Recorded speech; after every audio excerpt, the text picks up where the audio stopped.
ఓం సాయిరామ్. అందరూ ఎలా ఉన్నారు ఫ్రెండ్స్? అందరూ ఆ సాయినాథుడి దయ వల్ల అందరూ బాగుండాలి, అందరూ సంతోషంగా ఉండాలి అని మనస్ఫూర్తిగా కోరుకుంటూ ఈరోజు వీడియోలోకి వెళ్ళిపోదాం ఫ్రెండ్స్. ఈరోజు బాబాగారు మన కోసం ఒక చక్కటి సందేశాన్ని తీసుకొచ్చారు. అది ఏంటో బాబాగారి మాటల్లోనే తెలుసుకుందాం ఫ్రెండ్స్.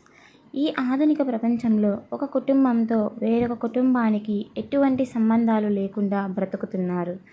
మన పక్క ఇంట్లో ఎవరుంటున్నారో కూడా మనకు తెలియదు. బ్రతుకు తెరువుకై పెనుగులాటలో ఆరాటంతో జీవితం సాగిస్తున్నారు. దీనికి కారణం వారిలో ఒకరి నుండి ఒకరు వేరు అన్న భావం ఏర్పడటం మాత్రమే. ఈ భావాన్ని బలపరిచేవి అంతస్తులు, కులమత భేదాలు, ఆడంబరాలు అనే దౌర్భాగ్యపు అడ్డుగోడలు. అవి మన హృదయాన్ని సంకుచితం చేస్తున్నాయి. కలవారిని గౌరవించటం, లేని వారిని చిన్న చూపు చూడటం, కీచులాటలు, పోటీలు, భేదాలు ఇవన్నీ నేటి సమాజంలో కనిపించే పరిస్థితులు. ఇలాంటి భావాలతో ఉన్నవారు ఎన్ని పూజలు చేసినా లాభం శూన్యం.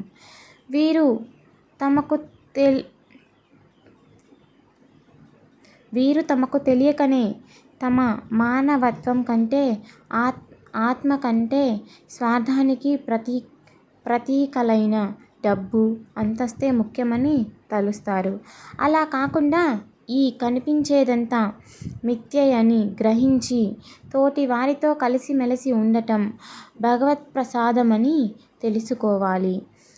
తమ భేదాలు మరచి అందరితో కలిసి భక్తిపరమైన వేడుకలు చేసుకోవాలి. ధర్మ కార్యాలకు యథాశక్తి సహకరించాలి. మన తోటి వారిలో సాయిని దర్శించి అందరూ ఒక కుటుంబంగా, అంటే అంతా కలిసి సాయి కుటుంబంగా ఏర్పడాలి. కష్టసుఖాలు పంచుకొని ఆత్మీయంగా ఉండాలి. అందరి పట్ల సమభావం రావాలి.